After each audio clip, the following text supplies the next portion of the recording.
How's it going, guys? Andrew here with Justified EDC, and today I just wanted to bring you guys a video on actually my complete folding knife collection. Now, the reason you see some multi-tools out here is because in this video I'm going to include multi-tools and like utility knives / razor blades, just because I don't have enough of them to justify a full video on just those. So we're going to include multi-tools and razor knives in this video as well. So I'm going to get those out of the way first, and then we'll get into some of the cooler stuff, some of the more, some of the nicer folders. So jumping right in here into multi-tools, I'm actually going to start off with this. This is not mine, this is my wife's. This is the Leatherman Squirt PS4, which is the plier version of the Squirt with the knife blade. I have one of these in black, and right now I cannot remember where I put it. We moved a couple months ago, and my guess is it's still in a box or two that I have yet to unpack. So this is a cool little multi-tool. I used to carry this in that Citizen E pouch that you guys see me carry in my EDC videos. This is a nice little multi-tool, spring-loaded pliers. I'm not going to go through every tool on these, but it does have a knife blade, file, scissors, drivers, that kind of thing. So it's a nice little small multi-tool. That's my wife's, but I'm just borrowing it for this video.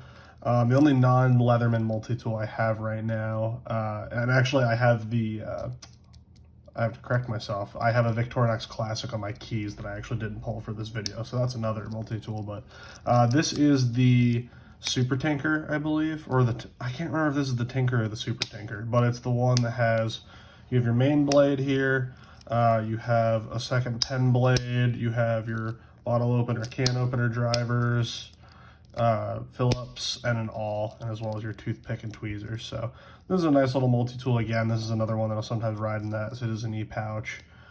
Moving on, this is probably my most used, most carried multi-tool, the Leatherman Skeletool. This one I've had for, I don't know, maybe 6 months now. I've been carrying it I used to have one of these. I had the CX, which was the plain edge version with the carbon fiber and all that good stuff.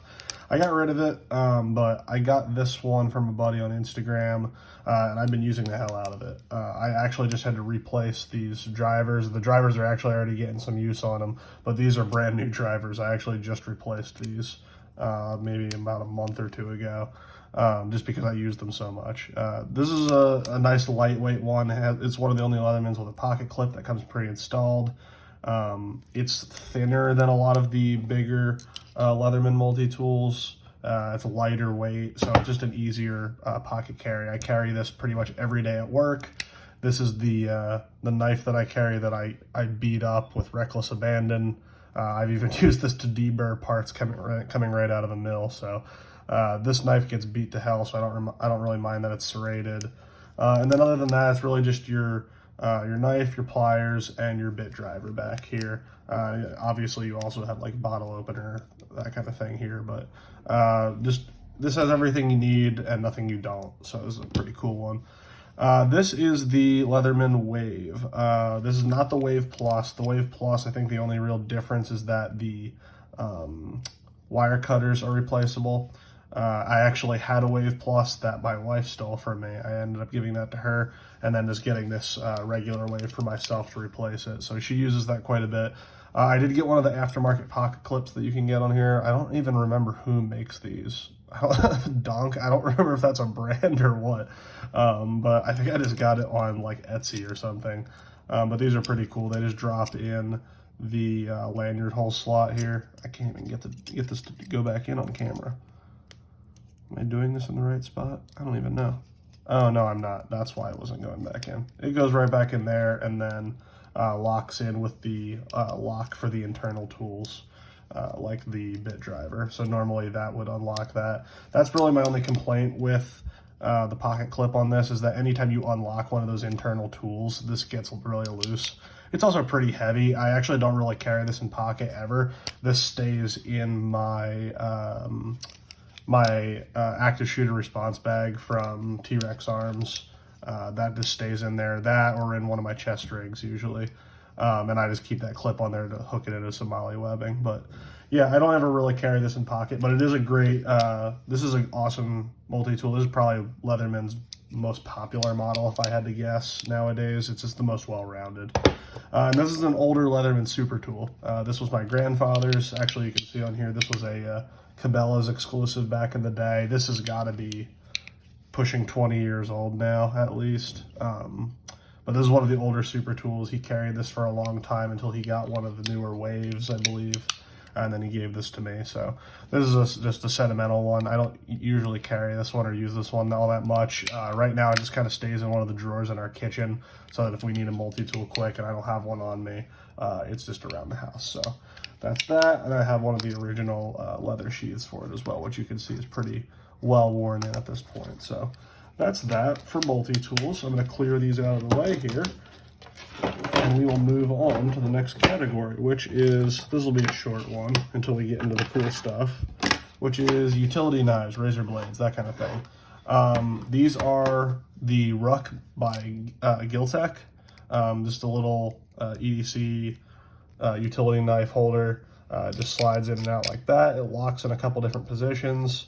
When it's closed, you also have this bottle opener here.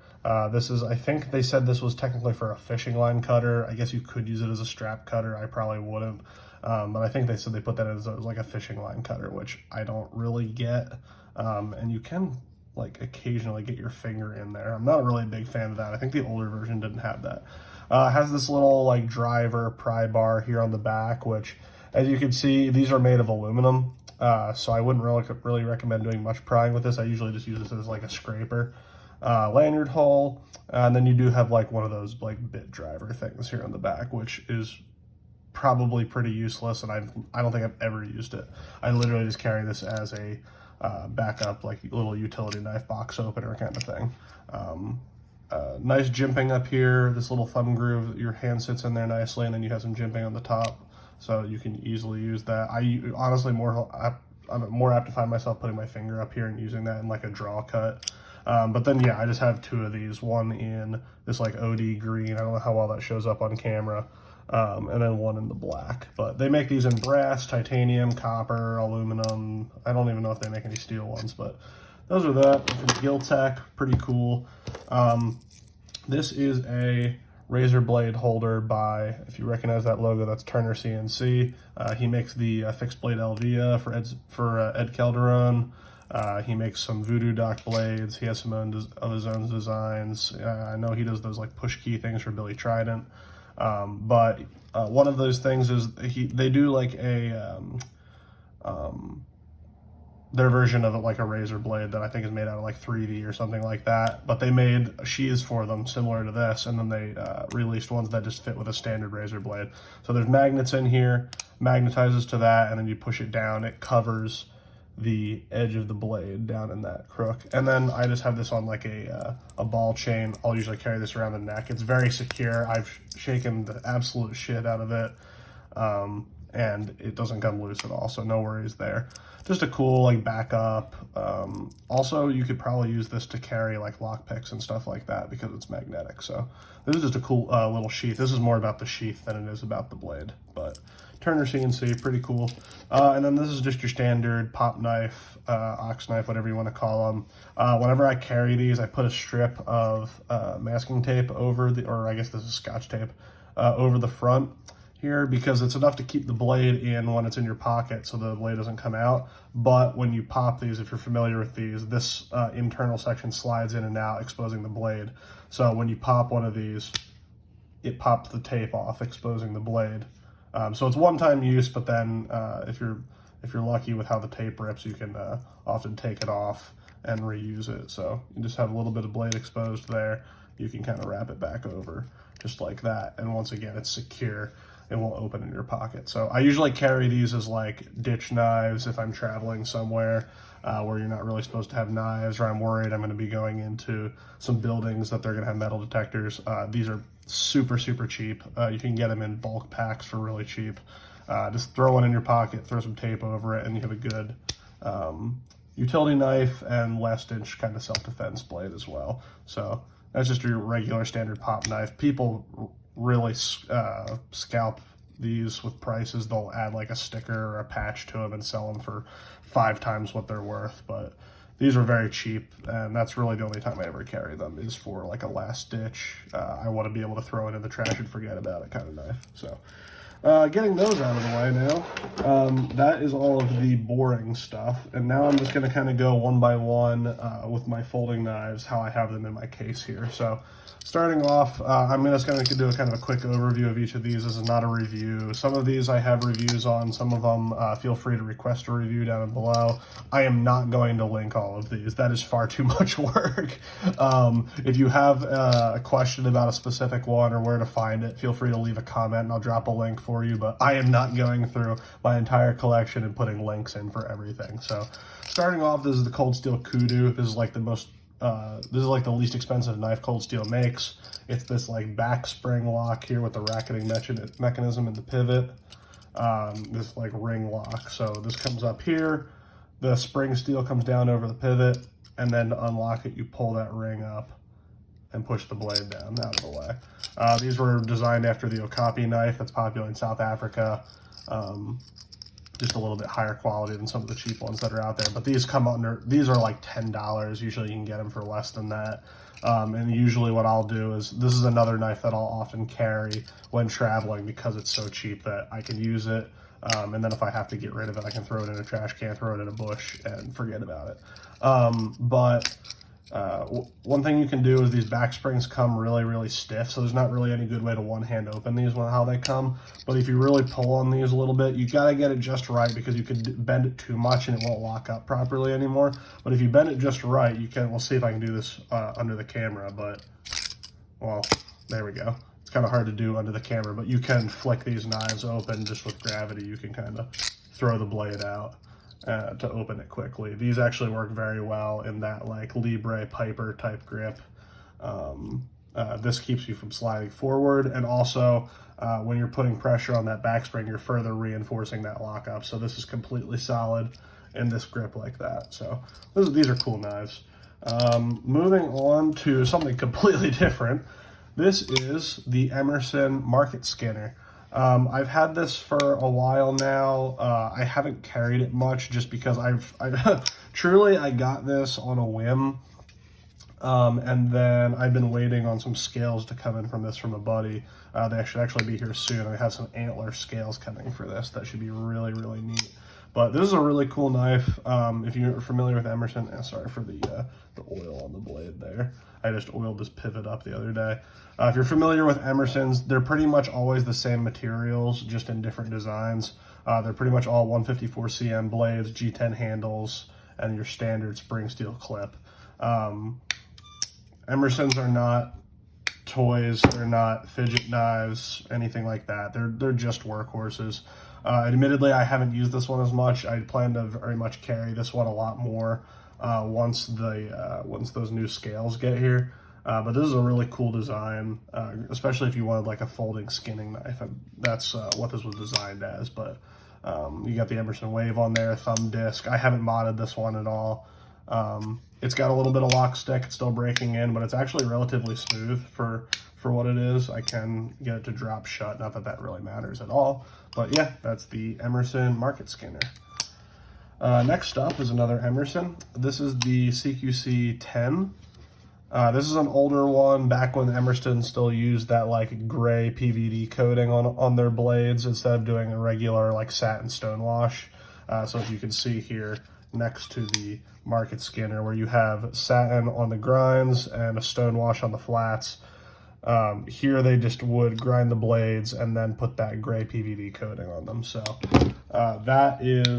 that's the mark of an older Emerson. I don't remember if this one has the date on it. This is a 2007, so this is an older one. I'd already gotten this used, and then at my last job, I carried this pretty much every day and just absolutely beat the piss out of it. So it's showing a lot of good wear. I've had to resharpen this a couple times now. But it's been a solid knife. It's actually developing a little bit of up and down play, but again, this is a 2007. I could send this in for a spa treatment, but it still locks up well enough that I'm not worried about it disengaging. It has no left to right play at all. And I actually like this opening hole on these. I wish Emerson would do that on more of their knives. Don't get me wrong, I love the thumb disc, but I would love to see that more. I'd love to get one of the new ones of this. The new one has like a swedge on the front, has the stonewash blade. So yeah, I'd love to get an updated one of these. But this is really cool because it's a neutral enough handle that it works in all of your standard grips, which you guys know I'm a big fan of. But yeah, that is the CQC10. I think these might actually be discontinued at this point. But if you look hard enough, you can still get them. Next, Cold Steel Crawford 1. You guys saw this in my new knives and gear video and in my budget gear, my what makes a budget knife good video, which not a lot of people have seen, so I would highly recommend going to watch that. But this is the Crawford 1. This is one of Cold Steel's budget line. It's one of the only Cold Steel flippers I can think of. And it's actually riding on phosphor bronze washers, which is insane for how smooth the action is. This is a really cool knife. Has that secondary lock that disengages the liner lock so you can't actually make it close, which I don't ever really foresee myself using, but it's there. But the liner lock, there's good access to the lock bar. The action's really nice. Again, although you have these finger grooves here, something about how they sit, you can actually use this in all of your standard grips very comfortably. And the handle is an FRN with a rubber inlay, so it's very comfortable, very grippy. And these, the flipper tab and the thumb ramp act as guards to keep your hand from slipping up, especially in something like a reverse grip. So this is a very cool knife. Highly recommend if you're looking for a working knife that's more budget friendly. These come in at like $30. Very cool. Cold Steel Crawford 1. Next is the Kubey Momentum. I have a full review out on this knife earlier on my channel. This is a D2 ball bearing wonder flipper, under $50 kind of knife. You guys know about those that wave of knives that's come over from China. That's pretty much all D2, G10, micarta, ball bearings, super nice action, pretty good quality control. This is the best of those in my opinion in terms of being an example of what that kind of manufacturing can do. The action is insane. Multiple opening methods. This has a better action than knives that I've had that are far more expensive. This comes in at about $50. For the D2 version. They make an AUS 10 version now. That's about $70. I'd hope to see that price come down a little bit closer to like the $60, $65 mark. I think that would be more affordable. You have countersunk screws in the pocket clip, deep carry clip. Very comfortable neutral handle. Again, fits all of your standard grips very well. I carried this at work for a while. I beat it up, resharpened it. I hate sharpening D2, but this one actually took a decent edge again. And I really like the stonewash, this like polished stonewash they did on this blade. So this is an awesome one, especially if you're looking for like a fidget knife that can also put some real work in. This knife has insane action. So Kubey Momentum, very cool. Moving on. This is the Ganzo Firebird. I forget the model number, to be honest with you. F704. This one I got because it reminds me of one of those old Benchmade HK knives. And this is an awesome one. This is what I would recommend to anyone who is a knife person and has friends or family that aren't knife people but want a good knife. I've had people who know I'm into knives ask me for a recommendation, and I'll recommend something that's like $50, which in my mind is a great value for an EDC knife that you're going to use every day. But a lot of people will be absolutely appalled that you would even recommend a $50 knife. So this right here is a high quality knife for what you get. 440C, axis lock, G10, good pocket clip, excellent ergonomics. The jimping on this thumb ramp is very well done. Blade shape is excellent. Again, it works in all of your standard grips. Actually, I haven't had any of the the pivot loosening up at all. I would recommend in any budget knife like this, when you get it, first pull the pivot out, put some blue Loctite on it. But I wanted to see how it would hold up, and so far it's been doing great. I haven't had to add any Loctite. And this comes in at $18 on Amazon with free shipping, and often you can get it as low as $15. So if you're looking for a knife to recommend to your friends and family that are, let's say, adverse to spending any kind of real money on a good knife, this is an excellent choice for them. And you can get these on Amazon, so that's pretty cool. Next up, this is the Kansept Knives Kryo. This confused me when I first got it because I was thinking of the Kershaw Kryo, and they actually have a little bit of similar lines. This actually looks very much like a Hinderer design to me, which I believe the Kryo is. But this is a very cool knife. Again, D2 with a coated blade, which is not a bad combo because D2 you have to worry about rusting, but with that DLC coating on there, you're not going to have to worry about that. I would like to see this in like at least an AUS 10, 440C, 4116. Hell, I'd take 4116 just because it's a stainless, but what I'd love to see this in is 14C28N or like 154CM. But D2, canvas, micarta, deep carry clip. This clip is not countersunk or inlaid into the scales, but it actually still works very well. I was worried about that. Good access to the lock bar. The action is very nice on bearings. Not the most smooth, but still drop shutty, since I know people care about that for some reason. You got the thumb hole that you can flick with as well. You can reverse flick. You can use the flipper. And it is very comfortable in pretty much all of your grips except reverse grip edge in, which is not a big deal because this is more of a utility knife in my mind anyways. I do love the blade shape with the swedge. This is a great work knife. Again, I think this comes around like the $50 mark. So one of those D2 ball bearing flipper wonder knives from China. Kansept Kryo, very cool knife. Be expecting a review on that soon, and I will probably be selling it too soon, so keep an eye out for that on my Instagram. Next up is the Harnds Beak. This is one I got in for review. I actually just carried this at work the last 2 days. I actually bent the clip up, catching it on a table as I was passing by, so yesterday I had to take that off and bend it down again, but it's as good as new again. That's no fault of the knife. That's me for not paying attention. One of the cool parts about this knife is the thumb stud is adjustable, so that whole slot there, you can adjust where you want that. When it came, it was all the way at the bottom of the slot, and it worked fine, but I actually just yesterday ended up moving it up to the top, and I think the action's a little bit better there.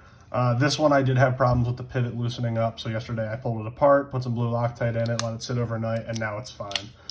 Again, this is an excellent bargain. This one actually comes in 14C28N, which is excellent. One of the best budget steels out there. Excellent ergonomics. Doesn't work in all of your grips. Like, this is kind of stupid. This works, but you're really far away from the edge. This is really just a utility knife or a forward like saber grip, hammer grip kind of knife. That reverse S-curve is very cool. It's ground very thin. The axis lock action is nice. It locks up great. And this comes around like the $30, $35 mark. So to get 14C28N for that kind of price point, I think is a bargain. And again, you can get these on Amazon, so very cool. Next up, the Emerson Elvia. This is probably one of my favorite folders of all time. I'm a big fan, you guys know, of reverse grip edge-in knives. And I had been wanting to see a folding version of this for a long time. So when I saw that Emerson announced this a couple years ago, I immediately went on the waiting list. I got one. Well, actually, the first time there was a mistake, and I actually missed the drop. There was some kind of mistake with my checkout. And then I got one, and for a while, I held on to it. I had a different Wave mod on it that wasn't as good as this one. But it wasn't drilled and tapped for left-hand carry, which if you guys know anything about waving knives into reverse grip edge in, you want to set the pocket clip up for the left-hand side so the blade's oriented forward so it catches your pocket, comes out, and then you can just rotate it into your hand like that. So that's what got me. I actually sold the first Elvia I had, and then I bought this on the next drop and had it tapped for left-hand carry, so I can carry it like that. And this is the Gypsy EDC Wave mod on there. I forget what he calls these actually, but this was like a prototype one that he sent me for testing. So it's not finished as nicely as the ones he sells now. The ones he sells are anodized as well. But this is an awesome knife. Again, standard Emerson Fair 154cm G10 standard clip, titanium liner lock, and Teflon washers. These are just really tough knives, and if I'm going to carry a folder anymore, it's usually this one. Next up, Petrified fish knives. This is the Gotta find the model number again. PF719. I wish they would give all of them names. It's very confusing because Petrified Fish names some of their knives and not others. This is a 12C27 blade, which is a slightly less quality version of 14C28N, but it's a Sandvik steel, very nice, ground super, super thin. Has very much like a straight razor profile to me, which is why I really like it. Wooden handles, liner lock, excellent access to the liner. Stupid smooth action, drops shut, even for how thin and light this blade is. Excellent action on bearings. No pocket clip, so I usually carry this in my Citizen E pouch with this little lanyard on it, but excellent, excellent knife if you're looking for that kind of folding straight razor kind of look. Next, this is a very special knife to me. This was back when I first started getting into knives in maybe 2014. I had always had an obsession with knives growing up, but in about 2014 is when I found the Blade HQ YouTube channel and discovered the knife community on Instagram. And this was the first quality knife that I owned. I had a Boker Kalashnikov, one of those cheap automatic knives before that. But this was my first name brand quality knife. This is the Spyderco Para3, if I didn't say that already. This is just the standard one in S30V and Black G10. As you can see, this knife has been well used and loved over the years. I worked on a farm for several years, and I carried this every single day.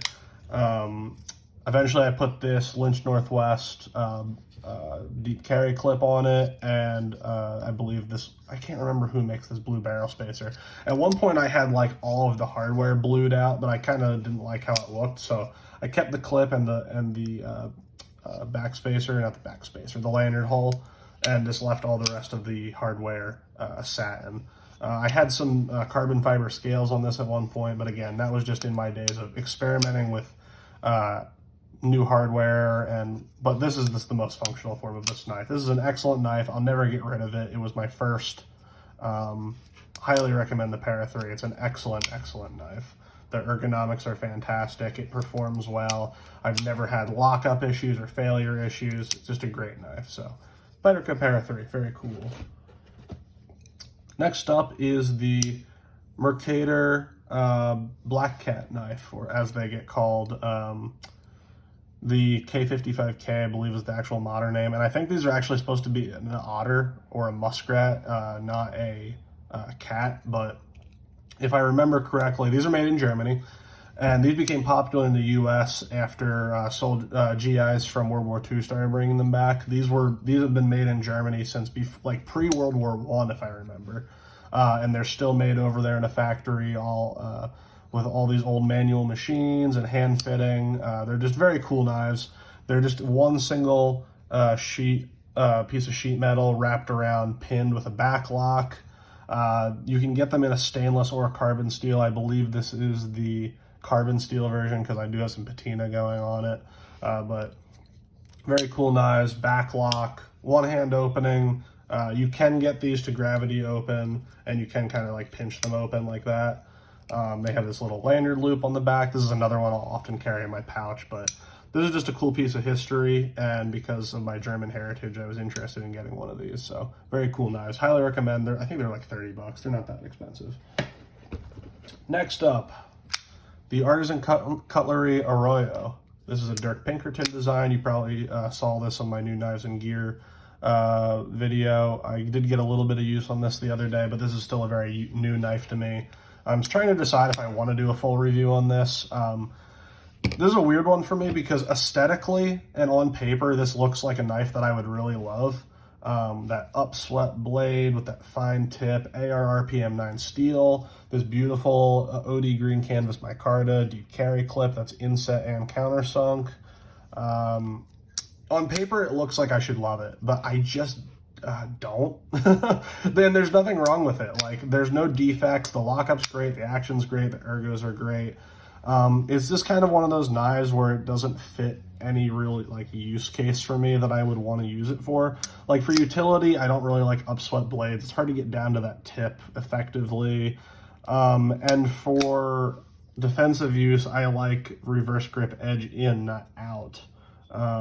Which this would be nice in reverse grip edge out, but even so, the tip is upswept, so it sits, again, you guys know how I'm anal about this, it sits below the the center line when you're holding it in reverse grip. If you follow that center line down, it sits above that. So I'm just not a big fan. Like I said, the fit and finish, the aesthetics of the knife, this is a very cool looking knife. I'm tempted to keep this just because how cool it is, and it's a Dirk Pinkerton design. But I don't really want to carry it enough to do a full review. So if you guys let me know in the comments if you really, really want to see it, I'll carry it for a week or two and see how I like it. But I might just sell this off. So put something in the comments if you want to snag this knife. I might sell it a little earlier than I planned.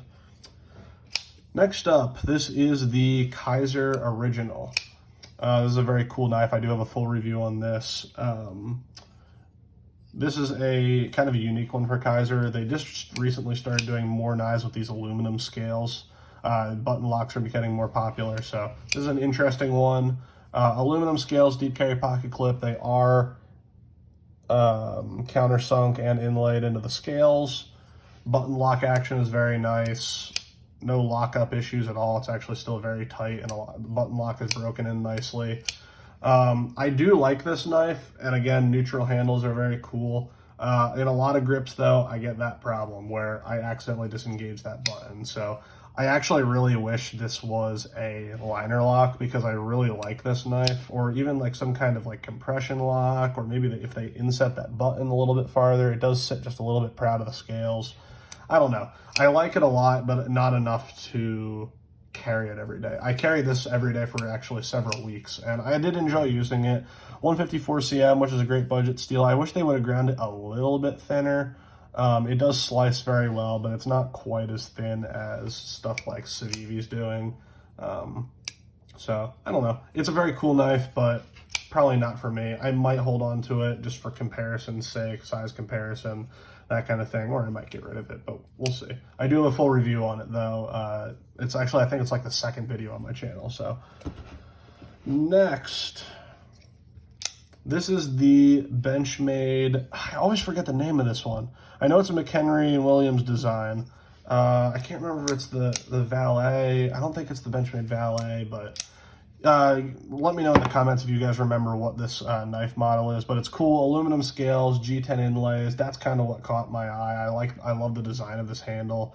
I love the swedge on the blade. It's an older Benchmade, so it's in 154 cm, which I don't mind at all because I'm a big fan of Emerson, so can't really complain about 154 cm. I have an MXG gear aftermarket clip, deep carry clip on here, because it just had the standard like Benchmade penis clip, which is, I don't like them at all. So I put that on it. This one I got used. It was very well loved when I got it, and I've put some use on it as well. I have my own edge on it right now. But yeah, this is like one of the only Benchmade designs I actually like. And it's discontinued now. So when I saw someone selling it, I jumped on it. This is a very small knife. Again, if I close this up, I can completely hide that in my hand. So very small knife. Let's see if I lay this out here. Bring this out. Yeah, it's only like a 4-inch knife closed. Short blade. It's like a 2.5-inch blade. So yeah, cool little knife. I don't really carry it that much anymore. I will occasionally, but it's one that I liked for a long time, and it's discontinued, kind of hard to find, so I'll probably hold on to it. Let's see. This is one of my favorites. I absolutely love this knife. This is probably my favorite folding knife. If you ask me just just kind of off the cuff what my favorite folding knife was, right now it would be the Spyderco Gayle Bradley 2, specifically with the modifications that I've done to it. When I first got it, the Gayle Bradley has a fatal flaw of when you first get it, this liner on this side is sitting basically flush with the lock bar, and it's really hard to gain access to that lock bar to disengage the liner lock. And so I watched actually Neve's Knives video on how to take this apart and grind down this side of the liner with a Dremel. And now it's much better. Now you can fully access that lock bar. It's much easier to do. It is a titanium liner, so you do get a little bit of stick, but it's not enough that bothers me. Again, I like Emerson, so that the kind of stuff doesn't bother me at all.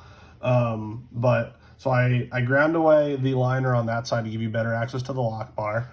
This knife is stupid smooth on phosphor bronze washers, especially if you put a little bit of pivot lube in there. And then I got a Lynch Northwest deep carry clip for it. And most recently, I got these Sharp Dressed Knives OD Green Canvas Micarta scales. And they're absolutely beautiful. They are so much better than the horrible like peel ply woven carbon fiber scales that were on there before. Here, I have them right here, actually. You can kind of see that. I hate these scales. I hate when Spyderco uses them. I hate woven carbon fiber. It just looks tacky to me. So this was I absolutely love the ergos of this knife. It's also in CPM M4, which is one of my favorite steels of all time. It has a hollow grind on it that comes down to a nice thin edge, but because it's M4, you know it's also going to be nice and tough. So this was like the ideal knife for me with some modifications. So yep, I modded the liner, I added the scales, I added the clip, and now this is probably like my favorite folding knife. It works in all your grips, neutral handle, super ergonomic, super smooth. It performs so well. This cuts boxes. This processes cardboard like nothing else. This is just an excellent, excellent knife. So if I had to tell you right off the bat, this was probably my favorite folding knife right now. All right, getting down to the end here, we have the Spyderco Roadie. This was a gift from my wife back before we were even engaged. This was like back in high school, I think she gave me this. As a Christmas gift one year. This is an awesome little knife. If you know the history of it, it was designed back before 9/11 when the laws about carrying stuff on airplanes was that like had to have like a under 2-inch blade, non-locking. Basically, it was created to be able to fly with.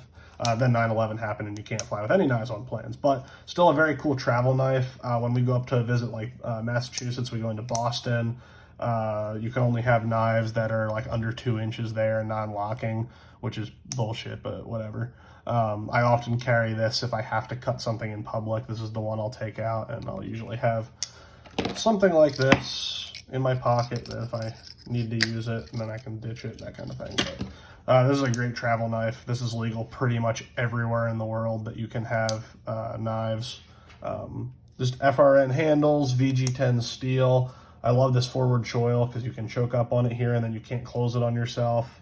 And then it has this like little pinch point instead of a stupid nail neck to get it out. So Spyderco Roadie, awesome little knife. Never getting rid of that because it was a gift from my wife. Next up, I'm getting towards the end here, guys, I promise. I know this is a longer video. This is a knife I got when I visited Italy. From what I understand, this is called a Spanish tip, like this blunt, completely blunt tip. But it also gained a lot of popularity in Italy.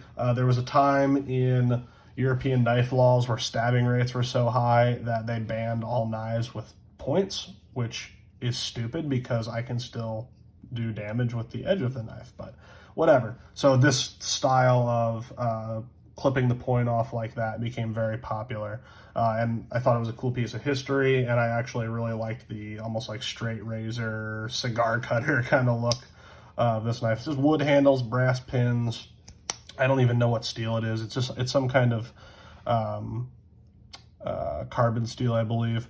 But this was made in a small town called Scarperia in Italy, which has generations of histories of knife makers. If you go to that town in Italy, there's a knife shop on like every corner with someone making handmade knives.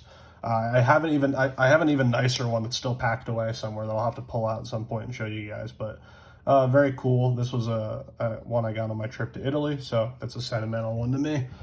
What do we have left here? Really, the only two things we have left here is my Emerson Kershaw trainer, which I use to train with for waved folding knives on like my Bob Dummy.